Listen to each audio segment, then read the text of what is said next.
When a lens is at you, and in my case, 26 million people in America used to watch me on Good Morning America. And if you have a fear of being judged, you have to have a relationship with that fear of being judged to be able to even, do the work the next day. So I was never confident. The best actors, the best musicians, anybody who has to do a performance will tell you that if you ever get confident and if you don't have those butterflies in your stomach, then you're not very good. You don't care enough. Welcome to Camera Confident. I'm your host, Shirley Engel, former TV correspondent turned entrepreneur.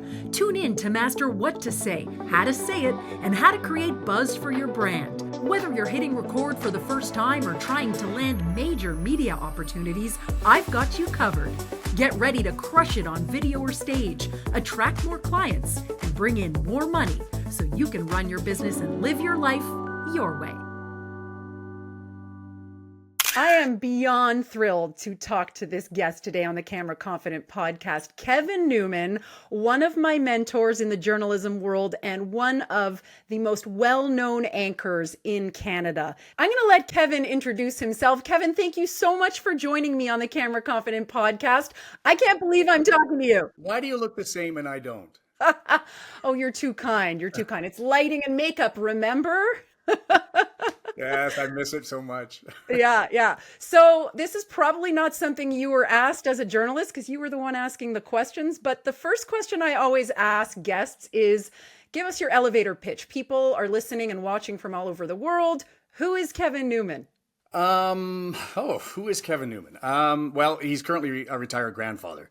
For many, many years, I was the guy who would frame the stories of our time. And sometimes that meant framing the stories that others were telling. And sometimes I was the person doing the framing. But in a world that is getting incredibly complicated and more dangerous, the people who can frame stories are the ones who can punch through and build community and communication, I think. Mm-hmm. And you're being very humble, Kevin. I mean, you were the anchor of, one of the top national newscasts in Canada. You also worked on Good Morning America in the United States. I mean, you've had a long and storied career in journalism, which involved a lot of transformation.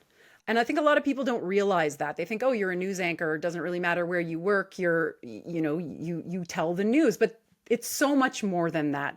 So I guess I wanted to just quickly give listeners and viewers an overview of your journey. How did you become a storyteller and why did you become a storyteller? Well, I grew up in suburban Toronto, went to high school, went to Western. I was a bit of a news junkie at a very young age. I was dialed into current events for some reason. A bit of a news nerd, if you like.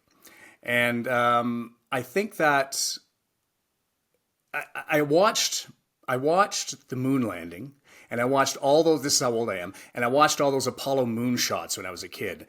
And I thought, wow, that's cool. Those are astronauts. They're on top of rockets.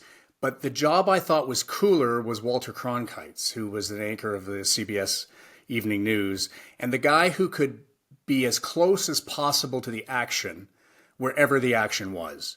So Walter was at Cape Canaveral, he was in Washington, he was in Vietnam. I thought that's got to be the coolest job because he gets to see his time with his own eyes and he gets to interpret it through his eyes to others.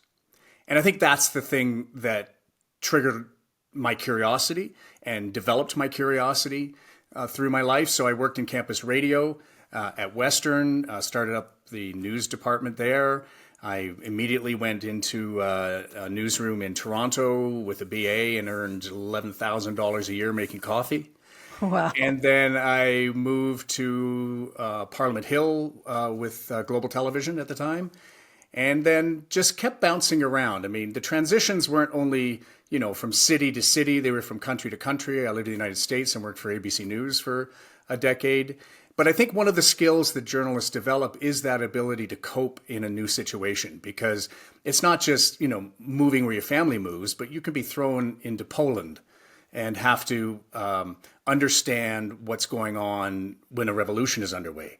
Or you can be thrown into Gaza and have to be able to cope with people around you not welcoming you in that environment. So your ability to adapt and to build trust quickly, I think is vital to being a success in journalism. I have to ask you, were you always camera confident? No, no, I was no, and I don't think I ever was. I would even until the very end of my career, which was at an investigative show W5 in Canada. I would beat myself up right after I had done whatever I did, and then I would have to go after a little period of the beating up, and then I'd have to calm myself down, and then I'd have to go watch it. And when I watched it, it was always a little bit better than it felt in my head. And so that would calm me down, and then I could move on and do the next thing. But I always had stage fright. I always had the feeling that I was not performing well. I always hated the feeling of being judged, as you know most human beings do. And when a lens is at you, and in my case, 26 million people in America used to watch me on Good Morning America. And if you have a fear of being judged, you have to have a relationship with that fear of being judged to be able to even, do the work the next day. So no, I was never confident. And the best actors, the best musicians, anybody who has to do a performance will tell you that if you ever get confident and if you don't have those butterflies in your stomach, then you're not very good. You don't care enough. Yeah, and I would agree with that because, even later in my journalism career was a fraction of yours, but I remember times when I went live and my heart would start beating and where does that come from? I've done this a zillion times, and this would be just me and a camera in a studio. So it never showed with you, Kevin, but what were your strategies? Because a lot of people watching and listening are thinking, oh, national news anchor, millions of people, this is easy. So how did you make it look so easy? And what were some of your strategies, maybe right before you went on, to center yourself, to be able to really do that job, which came with such an immense responsibility to deliver sometimes and often some pretty hard news? Yeah, it took a while to develop that, I'll be honest. At times, I would play this little game of chicken with myself, like would I swallow at the wrong time before the red light went on to take me live to whatever, and I would always worry I'm gonna end up having to go when I'm in the middle of a swallow. So there's like this two brain thing that happens, right? There's you performing, and then there's you watching you performing. And the danger is that you go to that other place of you watching you performing, because that's when you're not in the moment. You've detached yourself from that moment, and you're more concerned about, is my hair going like that? How did I just pronounce that? And there's this thing going on in your head that is not helpful. And so what I developed was a strategy to try to center myself right before that. And I would practice the launch of the first thing that I had to do, because I had enough confidence to know that once I was launched and I had settled down a little bit, I'd be okay. I had enough faith in my abilities that I would be okay. But it was the launch, and it was that moment where they go now, that I didn't want to choke. So I would rehearse the first answer a little bit so that I could rely on rehearsal to calm myself down in that first answer. But I also had to discipline myself at times to just go, stop that. It's not about how you look. It's not about how you're saying. It's what you're saying. Make that connection. Bring your brain back to the center of what you're trying to share with people. And we can talk a little bit about what that means. But what are you trying to share with people, and get back into that moment of communication, because you just pulled out for a second and just made yourself anxious. I love that. One of the things that I was most excited about was the topic that you wanted to talk about on the podcast today, which is communication as an act of intimacy. Can you Sounds sexy, doesn't it? Can you explain? I mean, can you explain what that means? Because I'm not sure I understood it, but I'd love to hear what you mean by that. And one of the reasons it really resonated with me was because so many people that I talk to about being on camera and telling your story, the biggest thing for them is making that connection. It's through a lens. It's through machinery. It's not a human thing. And like you and I are pretending like we're talking to each other, but we're I'm looking at a green light and you're looking at another light, and because we've done it enough, it feels like connection, and it has connection because we know each other personally too. But yeah, it took me a very long time to figure this out, and there were a couple of tricks to it as well. But when you're trying to communicate something, you have to imagine the distance between yourself and the person receiving it, if you're working through technology as we are. So all too often, what people will do, they will speak as if they're speaking to a room full of people. So they think they have to fill the space. They think they have to command attention. When the truth is, when you're working in an environment like this, like we look like we're what, 2 feet apart? Mm-hmm.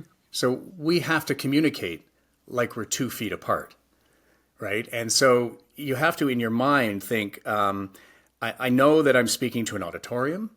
I know that I'm speaking to a room full of people that I have to impress, but I'm not going to imagine the room. I'm going to imagine the intimacy of having a conversation with only one person.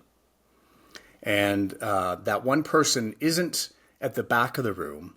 That one person is sitting right here. And if you think about it, like the quieter I get and the more I struggle with my words, I'm sucking you into this conversation right now because I'm making you work to hear me, and I'm making you a little bit uncomfortable what's going to come out of my mouth next. So we're having this kind of moment that is kind of human through machines which are inhuman. And so that's one. I have a bunch, but I think the key one is to imagine in your mind how far away that person is, and don't believe that you need to dominate that space.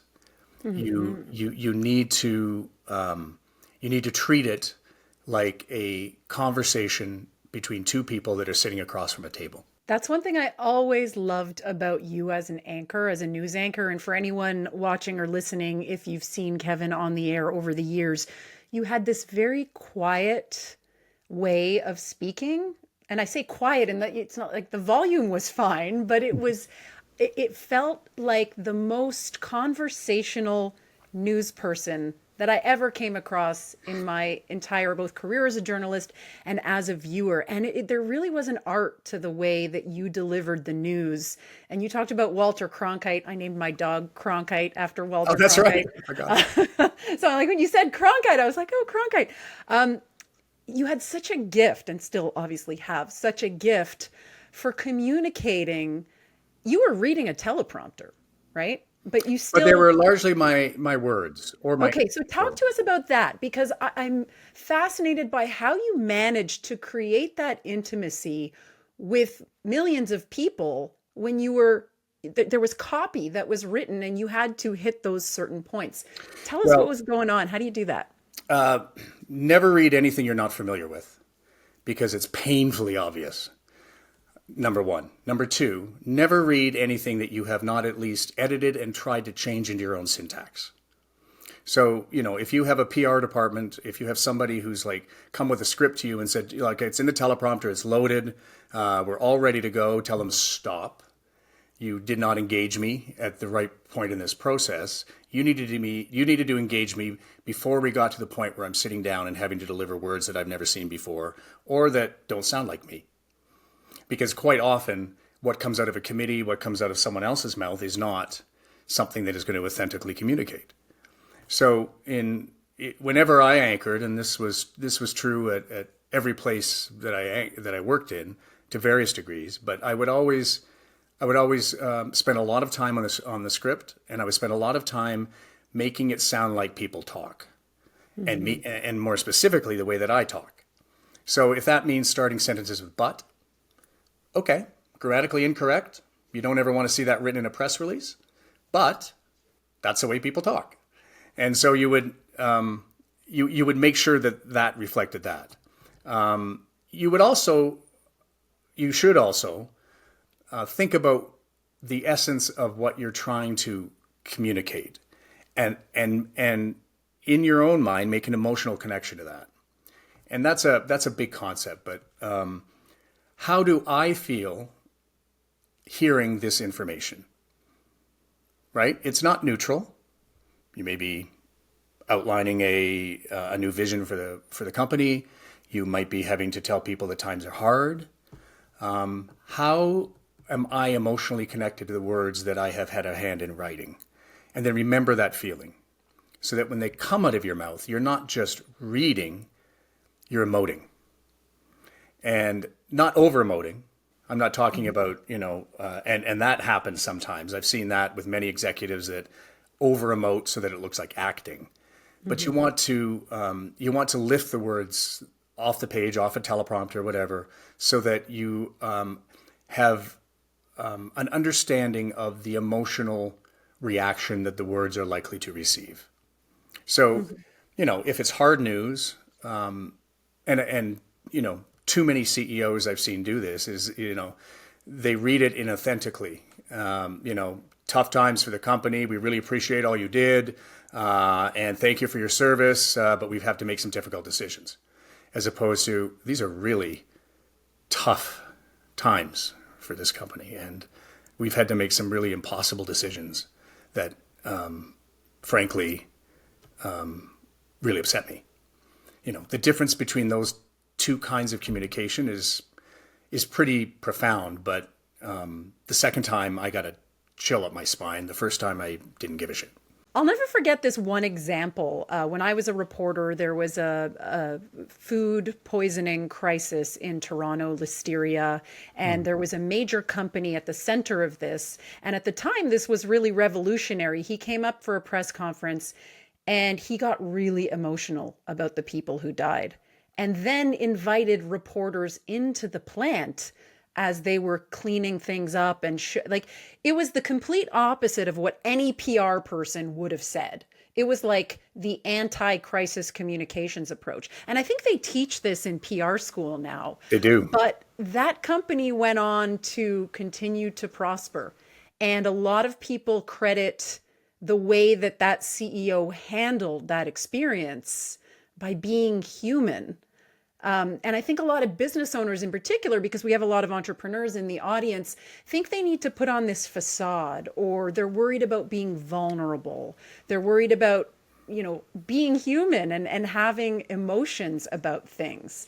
And if anything, especially in this day and age when connection is so fleeting on social media, those connections are often the difference between actually connecting with someone on that level you're talking about and just having them scroll past.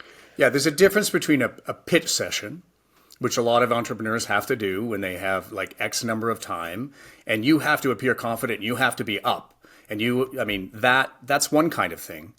But the other kind of communication where you're trying to hire people and make them want to work for you in an environment where you might not even see them, that's a different kind of thing. And that's not a pitch session.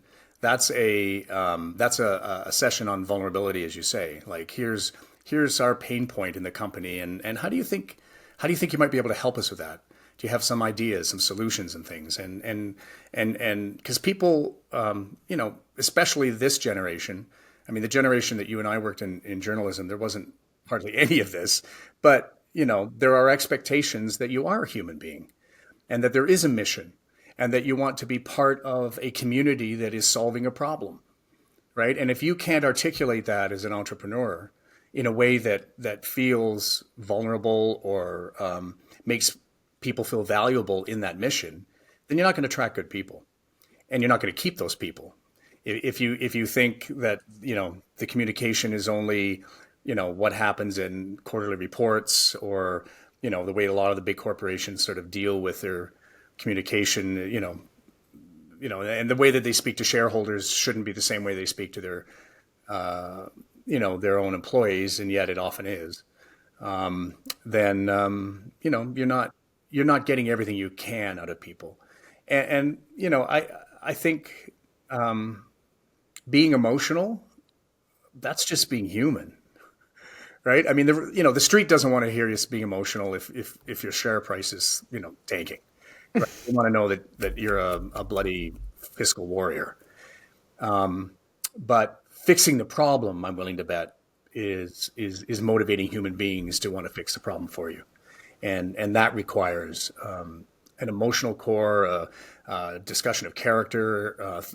What are your values? I think all of that is necessary for anybody who's running a business to articulate, to know, and to challenge themselves on.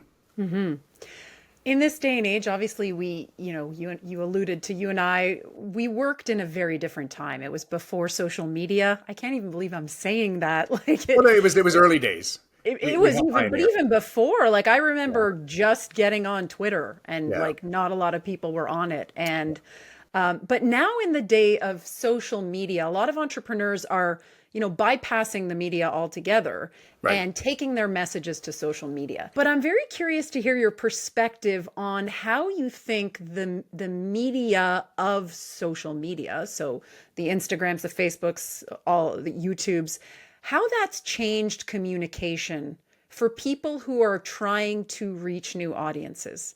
And what are some observations, some things that you see are different than maybe you would have been experiencing at the time that that you were on air? Well, I think when we were on air, there was a hierarchy, and the people who made the creative choices tended to be the people who had longevity, and the editorial choices as well. And so, I mean, one of the things that I tried to do when we worked together at Global National was I tried to drive down some of that creativity to people in the field and sort of spread it out.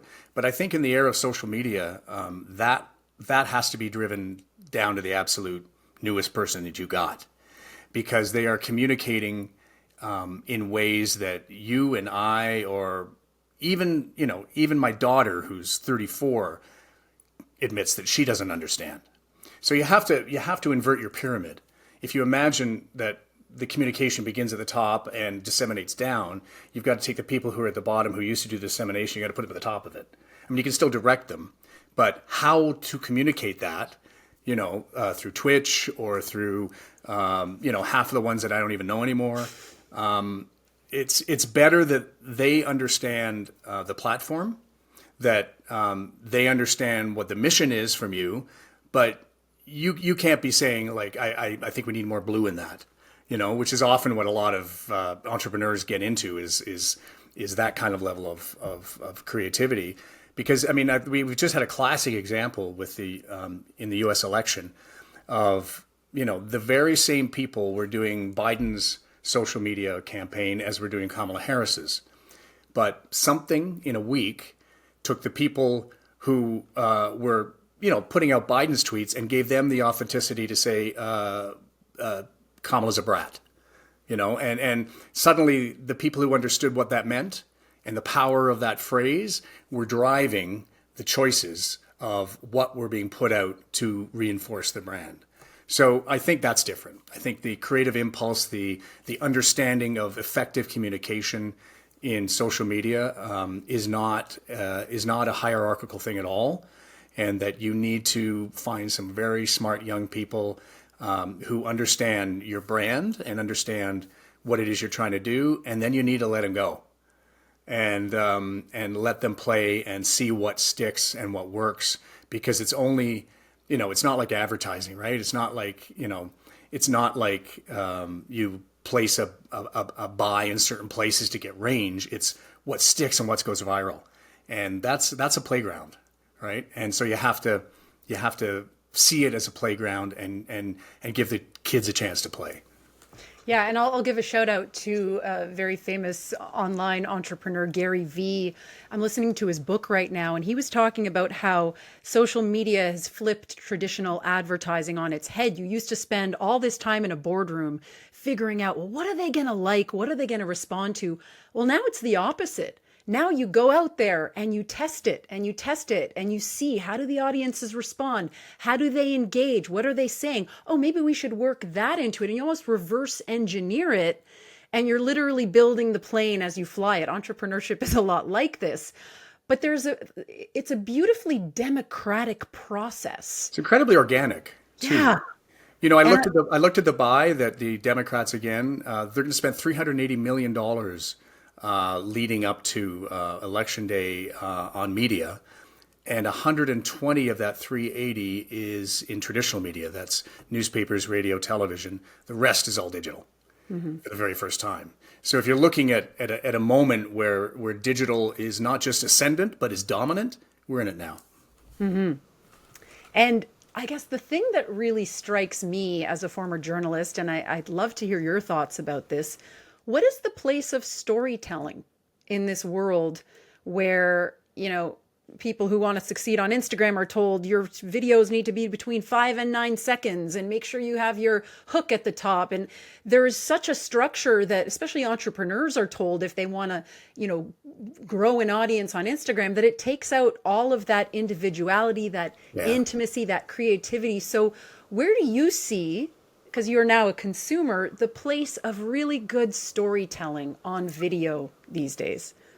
Well, it won't surprise you that if you are compelling and you have something interesting to say or show, there's very few limits. Like I used to fight against this in television too. These experts that would come in and say all sound bites are 3 to 4 seconds, whatever. I mean, you remember we would do whole 2.5-minute stories without a narrator of all sound, and they were some of the most compelling stories we ever did. So. What these people with rules forget is that you're dealing with a human audience still.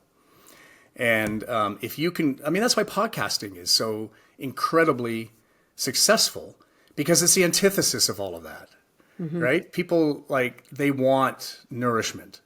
They crave in this incredibly fast-paced life. They crave context. They crave knowledge. They want to spend time with people who are passionate about what they're passionate about.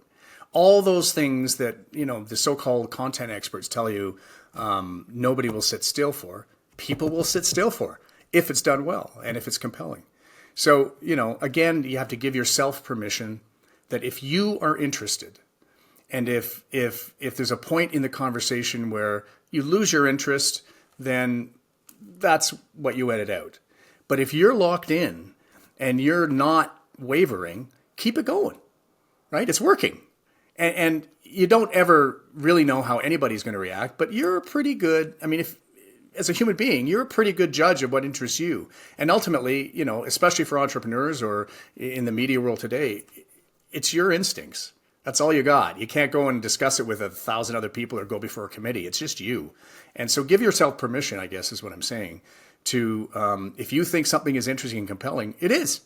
Just let it go.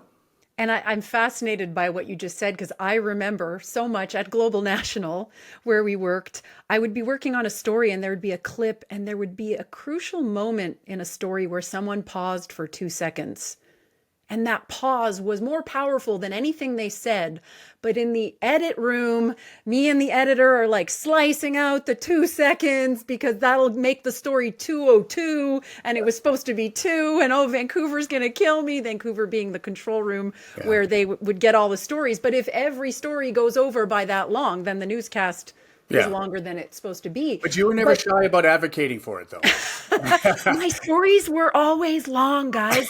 But it was because I had so much trouble till the very last story I told, breaking things down into those sound bites. Because and I hear this a lot too when I do media coaching and people say, I was in this story, I was interviewed and they cut out all the context and they misquoted me. I hear that all the time. Yeah. And we're losing a lot of context, but it just means that your message and the way you deliver a story has to be structured in a certain way so that no matter what part they take of it, you are going to be conveying what you really need to say, right? And I love what you said about podcasting because, this is a nice long medium where things can breathe, and listeners and viewers, and I think this is a big part of why it's successful, is because they're allowed to come to their own conclusions. They're not led, and a lot of people, I think, misperceive the media as having this, and I don't like even saying the media because it's not like this big monolithic thing. But a lot of journalists are, I hear this a lot. They're like, oh, you guys have an agenda. You know what the story is going to be and you just make it go in a certain way so that it sounds like that. this is a big perception out there. And I can't speak for all media, obviously, but a lot of times it's just, this is how long it is. This is the Yes. structure of the story. But in a podcast, you get to flesh that all out. Well, no, and you've made an important point as we've been talking, and that's that like that media piece that a lot of people think is influential really isn't. Hate to say it out loud, but it's not there anymore. Yeah. And so, don't worry about it as much as you do. I'm always amazed, and you must run across this a lot of entrepreneurs who, and they come to me too. I've got friends that say, well, can you get me on this show? And like, they want earned media, right? Yeah. Well, the media is decimated. And so it's really hard to get on earned media because there's not as many people doing it and there's not as many hours and people are crushingly busy. But B, it's not as influential as it once was. And so, if you do run into that situation, and you do, where like this poor reporter, and I'll take the reporter's side in this, has, it has to file radio, online, television, usually 2 stories a day. They don't have a lot of time to think. So it is up to you to come down to your elevator pitch, as you said. What is the thing that you can develop before they walk in the door that is short, concise, and communicates what you want to say? Rehearse that. And then, if you're lucky, you'll get a little bit of context around it and they may find something that surprised them. But you do need to know going into that interview what your hope is and don't make it so obvious. Try to make it as natural as you can, but do have a strategy. Absolutely. And another thing that I like to tell entrepreneurs, which I have to clarify, is fake it till you make it. And I don't mean fake your expertise and your skill and all that. I mean, fake the confidence. And there's a quick story I was dying to tell you, which I don't know if I've ever told you, Kevin, but one of my very first experiences as a very young television reporter in my 20s, and you were the big anchor in Ottawa. And I remember being intimidated, like, oh my God, I'm on this show with Kevin Newman. And the US Homeland Security Secretary was in town with, the Canadian Foreign Affairs Minister or Public Safety Minister. And I was doing a story that nobody was working on. And I was part of the parliamentary press gallery. And, there's a bit of a groupthink that goes on. Like, we got to ask about, this is the issue of the day or whatever it was. And we were working on a story in our bureau, and I had to get a clip from the Homeland Secretary for this story that no one else was working on. And I remember going into the press conference thinking, who am I in this room? There were all these greats, these journalism greats. And I plucked myself in the front row of that press conference because I was like, no way am I going back to that newsroom and telling Kevin that I didn't get the clip. Like, I may as well just quit because like he's going to think I'm just the worst reporter ever. So I sat in the front row and I muscled my way in and asked my question. And I remember a reporter behind me making some derogatory comments. They're like, she asked that? That's such a dumb question. Yeah. Well, I got the clip and I came back and the secretary only took like 3 questions. And one of them was mine. And the only reason I had the balls to do that was because I was thinking, what would Kevin think if I get back to the studio and I didn't get this clip? So fear is what you're saying. It's a good motivator. Fake it till you make it. I was shaking in my boots that day. And I tell that story as an example of, as a metaphor for take that leap. Like often I hear from entrepreneurs, well, I don't want to pitch that show. Or I can't be on that podcast. Or, I'm not ready to do this. And it doesn't matter how long you've been in business. It doesn't matter. As you said, that hierarchy is gone. Yeah. So if you have a story to tell, like nobody's going to tell it for you. You've got to advocate for yourself. And the media doesn't care how long you've been doing it. They just want a good story. Is it compelling? And is your story compelling? And I mean, I also find a lot of entrepreneurs, they're very comfortable talking about what their product will do. Right. And so, they're a little nervous about that. But what people actually want to say is like, why did you create this product? Why are you so passionate about this? Like, there's all that other stuff that people don't think other people are interested in, but they are, And so to your point about storytelling as well is, and to add to your idea of like, fake it till you make it, I don't know anybody who doesn't have an imposter syndrome. Mm-hmm. Right. And so you have to recognize that we all feel like imposters. Like, what am I doing in this room? Why would anybody buy something that I made? All these very big questions that you have to develop a relationship around, and give yourself, again, permission to say to yourself, well, because if not me, then who? It's okay. I'm the person in the moment, and so recognizing that none of us actually believe that we're anywhere near as good as we say we are. True, true. And we also underestimate ourselves. We're our own worst enemies. So, a lot of times that fear of putting yourself out there, all you have to do is, just do it and just keep pushing forward, for sure. I could keep talking to you all day. I would just love to end on your advice for entrepreneurs who really want to get visible. They want to get out there, and they really just want to know how do they get out there if they've never done this before. What advice would you give to someone who really wants to get started, and maybe they have that imposter syndrome? They're not ready. Well, they may not belong in entrepreneurship then. That may be one way that you delineate whether or not this is for you. It's not for everybody. It takes a special kind of personality. And I think you have to be the kind of person who doesn't just know they're okay at something, but you do need to project that. And that's sometimes hard for Canadians. I'll tell one quick story. When I was at ABC on Good Morning America, I got this letter from this Canadian in San Francisco who said, I'm watching you on television and I can tell you're Canadian. And the reason I can tell is because you're not projecting a level of confidence that Americans expect. And she said, I've learned as a Canadian, I've been down here 9 years, that it's not good enough to just believe in something. You have to believe in yourself, and you have to convince others that you believe in yourself. And that doesn't mean you do, but you have to have that ability. And I think that's what all successful entrepreneurs have, is they believe in themselves enough to convince others to believe in them. And if you don't have that quality, then, maybe it's not for you. And as you know, as any entrepreneur knows, it's brutal. You got to be really frank with yourself and what your abilities are, what your abilities are not. Maybe you have a partner that augments that, but you have to be really, really honest with yourself.